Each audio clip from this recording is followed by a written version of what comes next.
संकल्प अकेडमी के इस वीडियो लेक्चर में हम पढ़ेंगे कक्षा 7वीं का विज्ञान का अध्याय 2 प्राणियों में पोषण।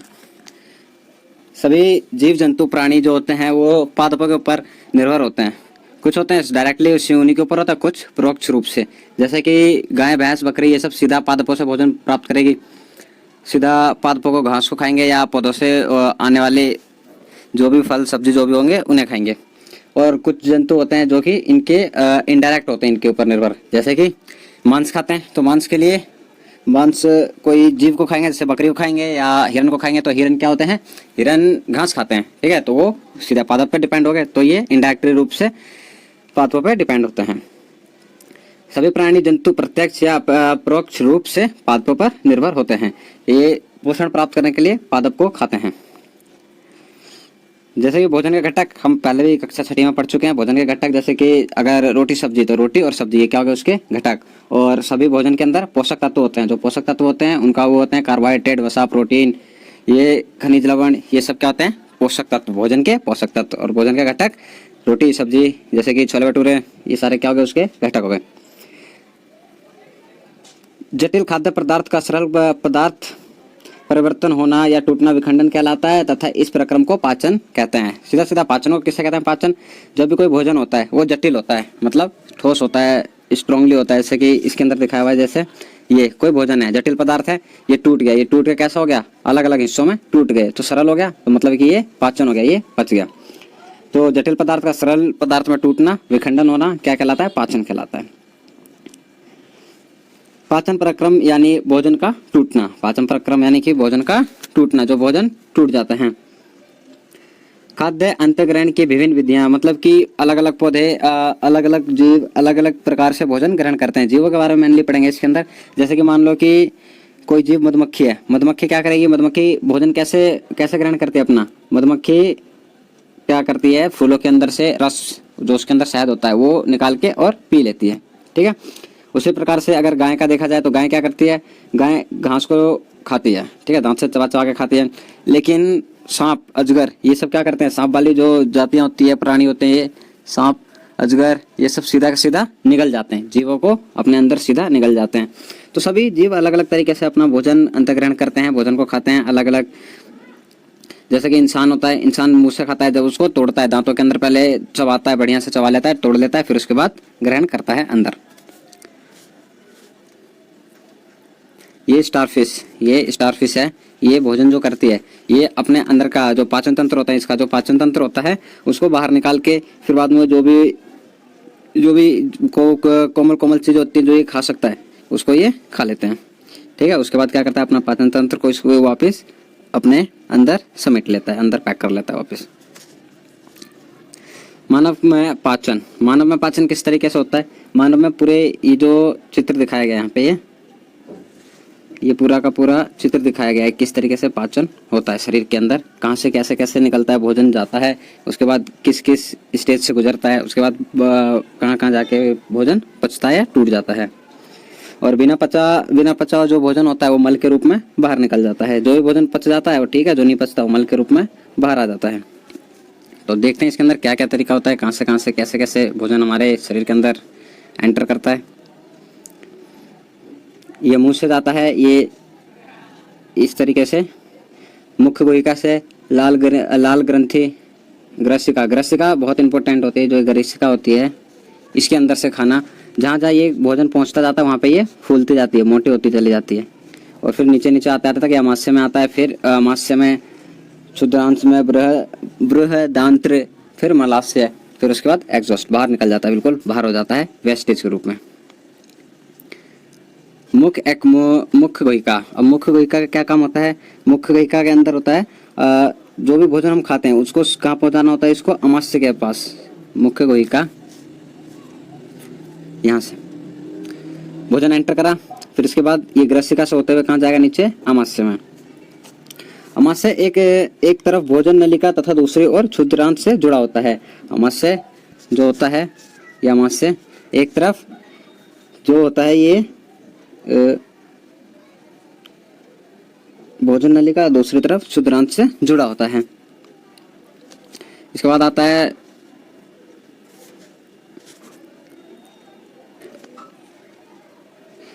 शुद्रांत्र, ये जो होता है शुद्रांत पित्त रस स्रावित करता है जो कि वसा के पाचन में महत्वपूर्ण होता है। ये वसा को पाचन के लिए ये एक पित्त रस निकालता है जो कि वसा के पाचन के लिए बहुत महत्वपूर्ण होता है। इसके बाद हम आगे बढ़ते हैं। ये हमारे दांत का स्ट्रक्चर है कि कौन से दांत कहाँ पे होते हैं। सभी दांतों का अलग अलग कार्य होता है, कुछ का काटना होता है, कुछ का चबाना होता है, ठीक है। सभी दांतों का अलग अलग कार्य होता है। ये आगे कक्षाओं में हम पढ़ेंगे बाद में पूरी डीपली सही तरीके से। ये दूध के दांत तथा स्थायी दांत, इन दांतों में क्या अंतर होता है? देखो, दूध के दांत जो होते हैं वो बचपन में उगते हैं, ठीक है। जैसे कि 8 साल तक में लगभग दूध के दांत गिरने लगते हैं, अपने आप दांत टूट जाते हैं, गिर जाते हैं। फिर उसके बाद दूसरे दांत उगते हैं, वो दांत होते हैं स्थायी दांत, और वो जीवन भर रहते हैं। जब बुजुर्ग हो जाते हैं, बुढ़े हो जाते हैं, ठीक है, वृद्धावस्था आ जाती है, तो वो अपने आप दांत गिरने लगते हैं, वो अपने आप झड़ जाते हैं दांत। जीभ, जीभ क्या होती है? जीभ एक बहुत महत्वपूर्ण मांसपेशी अंग है, ठीक है। इससे हमें भोजन के स्वाद पता चलता है कि कड़वा है, खट्टा है, तीता है, मीठा है, ठीक है। इस जीभ के द्वारा ही पता चलता है, और ये भोजन को पूरे मुंह में इधर से उधर घुमाता है, मिक्स करता है। और ये पीछे भोजन नलिका से जाके जॉइंट रहता है, और अगला हिस्सा जो इसका फ्री होता है, बिल्कुल इधर उधर घुमा सकते हैं हम। मिठाई और दंत से, मिठाइयाँ और दंत समय के दोनों एक लॉजिक इसलिए है कि जो दांत होते हैं हमारे मुख के अंदर पहले से ही कीटाणु मौजूद होते हैं। अगर दांतों पे थोड़ा भी भोजन रुक जाता है तो वो उन्हें खाते हैं, उन्हें खाने के बाद जब वो अपशिष्ट पदार्थ निकालते हैं वो होता है एसिड, अम्ल होता है, वो अम्ल होता है, ठीक है। और वो अम्ल क्या करता है? हमारे दांतों को सड़ाना शुरू कर देता है। उसमें जहाँ भी वो अम्ल जाएगा वहाँ से वो छेद करना शुरू कर देगा। वो छेद करेगा, जैसे कि छेद होते चले जाएंगे, इसके अंदर फिर भोजन फंसेगा और फिर इसमें और कीड़े लगेंगे तो और अम्ल निकलेगा इसमें।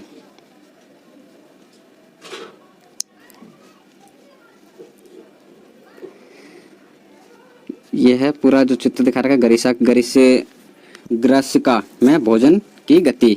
ये भोजन है, ये भोजन धीरे धीरे नीचे आते आते कहाँ चला जाता है? ये अमाशय के अंदर भर जाता है, ठीक है। और जहाँ जहाँ ये भोजन रहेगा वहाँ ग्रसिका फूल जाती है, थोड़ी मोटी हो जाती है। और कुछ तो नहीं है, ठीक है। अमाशय का आंतरिक स्तर सतह स्लैम्बल हाइड्रोक्लोरिक अम्ल तथा पाचन रस स्रावित करता है। देखो, हाइड्रोक्लोरिक HCl ये बहुत जरूरी होता है, किसी भी चीज को पचाना होता है भोजन को पेट में अमाशय के अंदर, तो HCl जब प्रोड्यूस होगा जब ही भोजन पचेगा। अगर HCl प्रोड्यूस नहीं होगा तो भोजन नहीं पचेगा।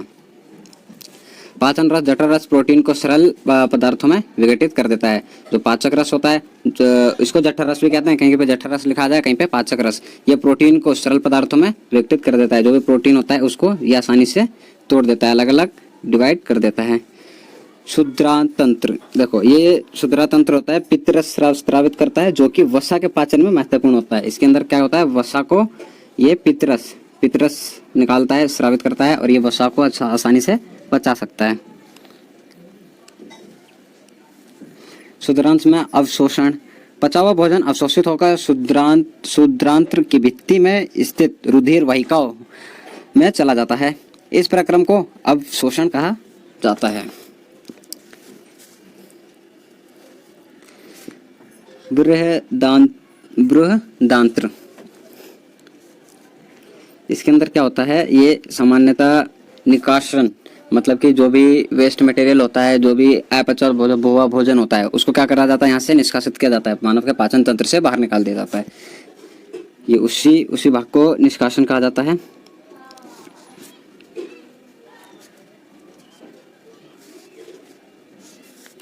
घास खाने वाले जंतुओं में पाचन, अब इनके अंदर क्या पाचन होता है, किस तरीके से पाचन होता है? आपने देखा होगा गाय भैंस जो होते हैं जब चारा नहीं भी खा रहे होते हैं फिर भी मुंह चला रहे होते हैं, क्योंकि जब वो शुरू में जब घास खाते हैं या चारा खाते हैं तो वो सीधा उसको निगलते जाते हैं।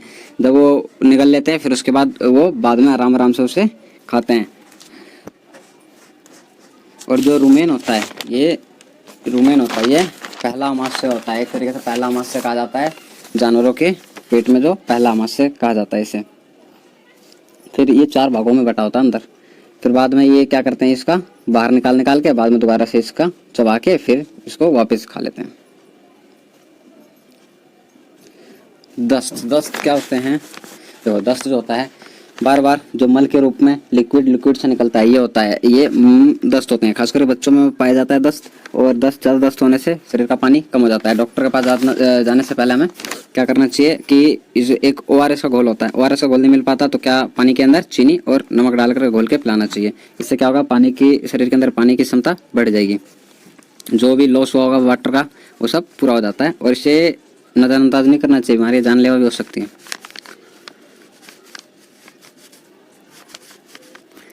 कुछ जीव ऐसे होते हैं जिनके अंदर पाचन तंत्र ही नहीं होता, फिर भी वो जीवित होते हैं। जीव है, जीवित रहेंगे, वो बिना पाचन तंत्र के अपना कार्य करते हैं।